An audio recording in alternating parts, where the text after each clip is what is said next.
রব্বানা যালামনা, বলেন রব্বানা যালামনা আনফুসানা ওয়া ইল্লাম তাগফির লানা ওয়া তারহামনা লানাকুনান্না মিনাল খাসিরিন। বলে বলে মসজিদে কেঁদেছো, আসরের নামাজ পড়ে কেঁদেছো, যোহরের নামাজ পড়ে কেঁদেছো, মাগরিবের পড়ে কেঁদেছো, এশার নামাজ পড়ে কেঁদেছো। এ বান্দা, নামাজের মুসল্লা যখন বসে যাও, আমি আল্লাহকে তোমরা বারবার বলো, আল্লাহ গো আমার গুনাহ মাফ করে দাও।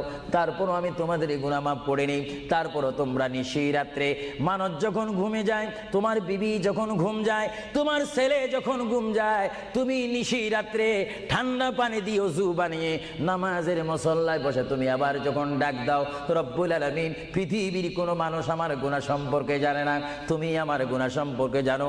আমি এমন গুনাহ করেছি আমার বিবি জানে না, বিবি গুনাহ করেছে আমি জানি না। আল্লাহ তুমি সব কিচ্ছু জানো, হে আমার প্রভু তুমি আমাকে মাফ করে দাও। আমার আল্লাহ বলে, তারপরও যদি তোমাদেরকে আমি মাফ না করি, তারপরও বান্দা তোমরা আমার রহমতের দরজা থেকে ফিরে যাইও না।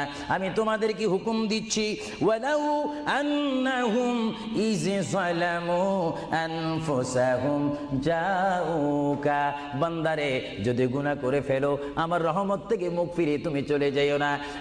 বান্দা, আকাশ পরিমাণ যদি গুনাহ করো, পাতাল পরিমাণ যদি গুনাহ করো, সাগরের পানি পরিমাণ যদি গুনাহ করো, পাহাড় তুলনায় যদি তুমি গুনাহ করো, আমার দরবার থেকে তুমি নিরাশ হইও না। বান্দা, আমি তোমাকে একটি রাস্তা বাতাই দিচ্ছি, একটি পথ তোমাকে আমি দেখাই দিচ্ছি। সেই পথটি কোন পথ তোমরা জানো?